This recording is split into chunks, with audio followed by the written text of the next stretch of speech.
What up? My name is Brad. Welcome to Disgaea RPG. Now, I wanted to make a quick video on this, just talking about it, because you guys may or may not know.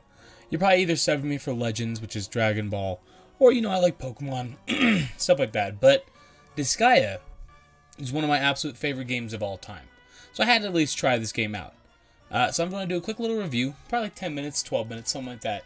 Just talk about what I think about the game. Is it worth your time? How does everything look in it? So if you enjoy the content, make sure you sub. If you're new to the channel, that sub is greatly appreciated. And leave it a like as well. Let's get in, let's talk about Disgaea RPG. So, right off the bat, it was a little bit different for me because if you've played the original Disgaea games, it's very tactical RPG-esque. And this is complete turn-based. So, for example, if I jump into something random real fast just to show you guys what it is. So let's say I go main story. We're not going to officially do the entire battle. Let's check out the story real quick. Thanks. I appreciate it. Alright, bro. Come on. So, power is love. Let's just pick so you pick an ally. You have 5 units of your core team, and then you obviously have a 6. That's only if one of your units goes down, they come in at that point then. It's not for every battle. That's just for, like, most battles. Alright, so let's turn off auto real quick. You can obviously have ×4 speed. You can see at the top right.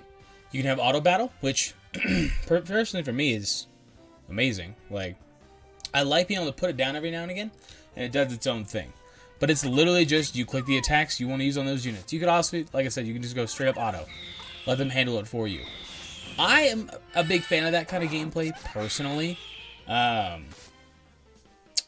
I actually like it quite a bit. I like it way more than I thought. So when I first heard it was turn-based, I was like, I don't know. But then the more I thought about it, because I had just recently played Disgaea 1 like 3 weeks ago. Put like 200 hours into it because I just wanted to get back into Disgaea, right?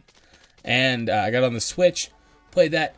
That, honestly, the way that plays on like the Switch, PS2, whatever game console you play it on, that would be absolutely horrible. Like, that would be terrible on a phone. I can't imagine navigating. I tried to download the one that's on Android, and it's so hard just to tap my screen at the little spots where you go. So, gameplay-wise, definitely cool, for sure. The rates seem pretty good. I've played enough gacha games at this point to kind of know, I mean, the game is just starting out. The banners are going to be a lot better because they got to get you kind of stacked. Whatever else, you're getting a butt ton of free, I think they're just called crystals in this one, quartz, nether quartz. You're getting a butt ton of free stuff like that. There's a lot of, it's freed and paid gems. So if you ever play things like Pokemon Masters, games like that, where it has separate freed and paid, like there's some banners, like you can see where they're paid only, 4-star drop rate increased. And that's just for paid.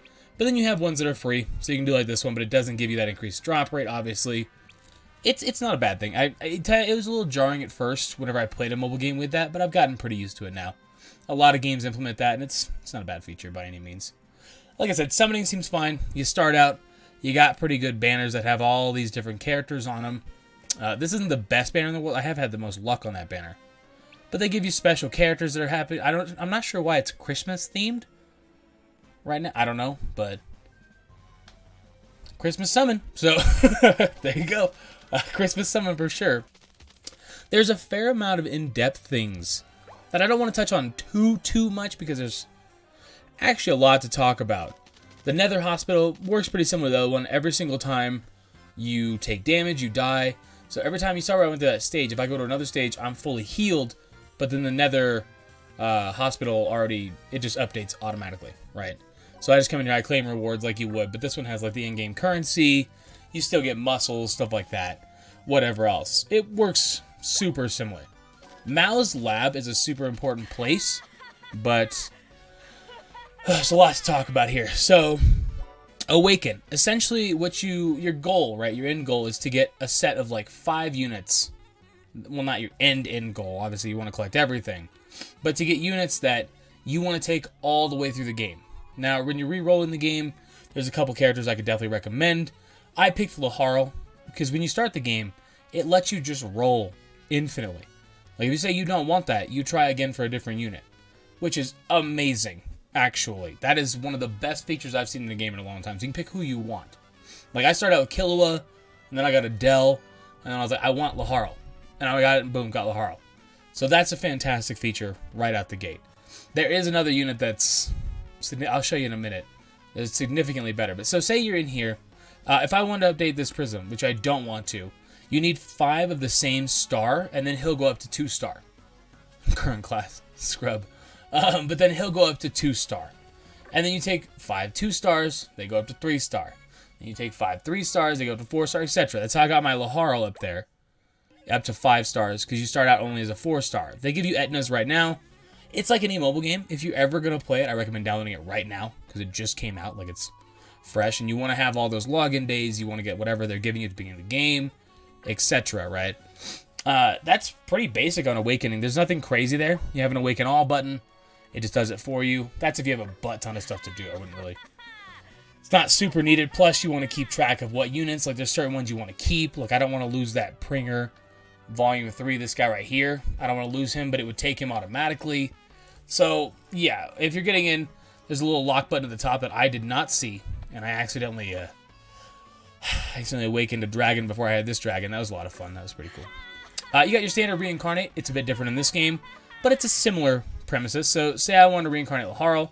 I don't have enough stuff. You get daily things that you can renew, all that kind of stuff. And then it sets your level cap 100 levels higher.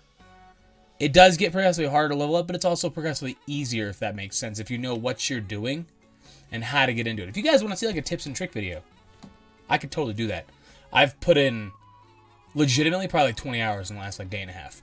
It's a good game. It's just a lot of it's auto playing itself, right?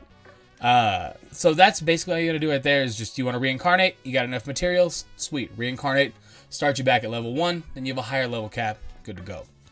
The easiest thing, obviously, you do have like EXP stages, you have HL stages, standard things. So say I went to Dimension Gate right over here, and I go over to the Dark Gates. So every day these refresh, and you can do each of them 3 times. So the EXP gate, the higher and higher up you can go. Obviously, it's level 700. I can't take that on right now. I mean, I could probably find a friend that's a high enough level. So like level 900 Laharl could probably do it, but it would take a hot minute. Some of these take like 10 minutes when you're way under leveled and you use that kind of tactic. It's good you can do that. That's really cool. Helps you level up massively, but definitely takes it a second. HL is the same kind of thing. There's the Dark Assembly, which can be used to boost your EXP and your HL massively. So every day you get 100 points. I could choose to refresh it by using 50 of my coins, or my nether quartz, which is a good thing. But yeah, you can get 2 times HL, 2 times EXP, rename a generic character. I'm not a giant fan of that one, but realistically, you only have 5 units at a time. So plan out who you want to use right out the gate. Like, don't invest all your resources into things you're never going to use. Like, I picked this dragon because I like the dragon class, and that's why he's one of my few monsters. The only other monster I use, I'm not even a fan of her class, but she hits all opponents. So that's why Coma, which I'm going to rename her at some point, I just don't really care at the moment. That's why she's there, and she is reincarnated a couple times over. I just happen to like the dragon class, but once you get to like the divine Majins and stuff like that, realistically, am I going to use the dragon? Probably not. It's just kind of fun, right? So don't burn your resources on things that are not fully required, because they're very limited. A good example of something that's limited would be... I got one.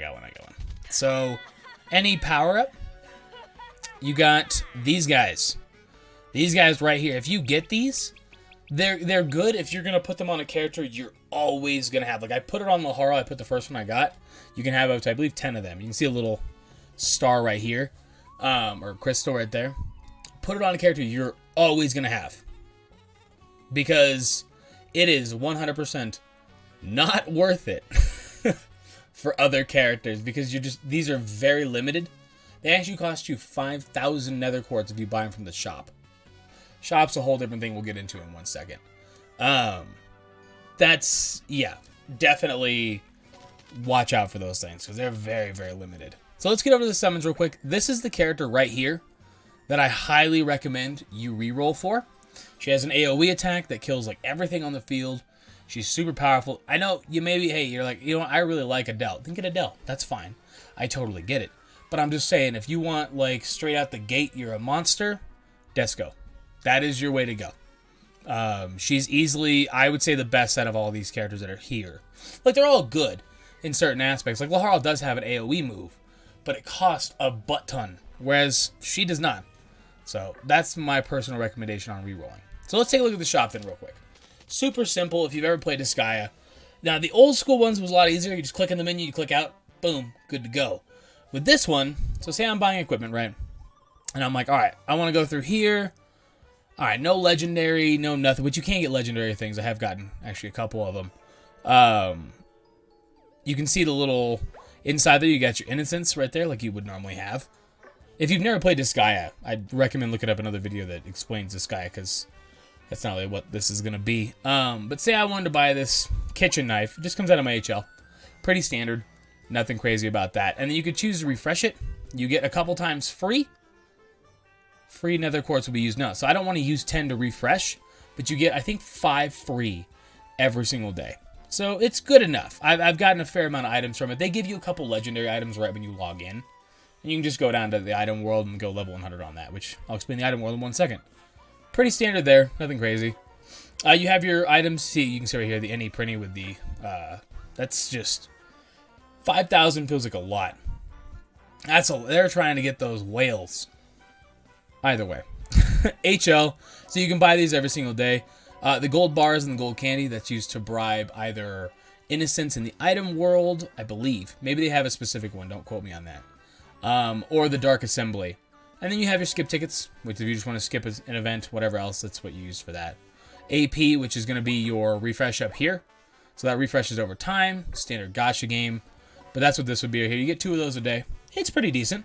I've noticed I haven't had too many troubles with that so far. Like, I haven't run out very often, right? But, again, it's the beginning of the game, so right when you get in, don't expect to have unlimited resources forever. Save what you can save. Do the minimum amount of stuff. Just play the game like a gacha game. Don't play it like an actual Disgaea game. I know that's what they're trying to get you to do. But that's going to get you in trouble real quick, because this does not work like normal Disgaea. So let's go back. The last final thing I'm going to talk about.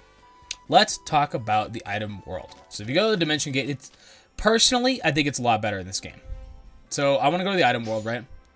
I'm already working on a couple items. It's way, infinitely easier than it was in the previous games.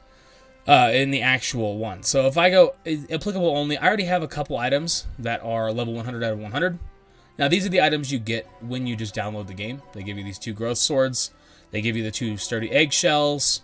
I bought this out of the shop, so that does show you can get stuff. But I actually just tried to go into it a couple minutes ago, and they are like level 2,000 or something. So I was like, all right, well, I'm gonna dip out of this, but thanks though. What was I working on before? I went into the Prism Shield. That's what I went into as well, and yeah, I got body bagged in that one. Tell you what, that was a lot of fun. This is a fantastic way to farm resources. At least as far as I could tell, it doesn't cost you anything. Diploma. Okay. It doesn't cost you anything to go in here, and you can just pop in the item world. I want to just go battle, and you can just auto-click it all the way through. Literally, just let them fight for you. Go level 1 to 60 to 90 to 100. So the standard item goes to 30. Whatever the blue item is, I can't think of the actual name. Rare, I guess, goes to level 60. And then obviously the legendaries go to level 100. And you gain stats along the way. You beat item gods, you beat item generals. It's the same kind of concept. So nothing too crazy different about that. But we just go through here, and then when you get to an innocent, don't worry about the auto button. It pauses the game automatically for you, and you can try to subdue that innocent. So you won't be killing them automatically, right? They function different in this game. I don't think there's a way to combine them. That's the only difference that I was really seeing.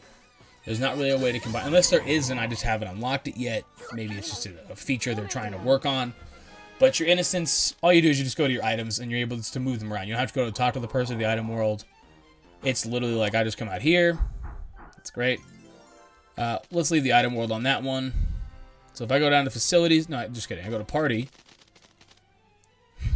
It takes a minute to get through the menus to get used to where you're going. I'll definitely say that. So if I went to the growth, I want to transfer innocence. You guys can see I have EXP boost. This comes with the item inherently. So you could split this up among your party members. You want everybody getting a little bit of boost. You literally just could take them off. Oh. I did not realize it cost that much. No wonder I went through so much money earlier. Either way. So there you go. No wonder I blew through like 800,000, and I was like, man, because I took these all off the other sword. Regardless, put it on this one. All right, well, let's back out of there. It's a lot easier to work on that. And then if you see an item, you're like, you know what? I just want to go right there. Boom. Take you straight to the item world for it. Again, I think it's fantastic. Is it the Disgaea experience you're going to get from playing the ones on Switch, PS2, PS3, whatever you're playing it on? No. But plain and simple, it's not that same experience. It is a lot different. But I enjoy it quite a bit. As some viewers probably put in, I bet you I've put in a total of like 1,000 hours between all the Disgaeas. A lot of that is on 1, and a fair amount of that's on 5. Those are probably my 2 favorite. But I would say at least 700 hours on Disgaea 1 over 3 or 4 console generations, right? It's been out for a while. But yeah, I definitely recommend giving it a shot. If you're ever going to download it, now is your time to download it. Truthfully, if you're ever going to download it, now is your time, because the sooner you get into the game, the more you get your daily logins, and the better login bonus you get as you keep going and going and going. That's just how mobile games work. So if you think you're ever going to, I say just download it. Make sure you just log in. That's it. Even if you're just not fully vibing with it, whatever else, you get into it if you like this guy a lot. I would almost guarantee that. If you don't like turn-based, you won't get into it at all. That's a quick little review for it. I'm going to get out of here. I appreciate you guys for watching. Thank you so much. It means a lot. But, yeah, I'll catch you around. Deuces.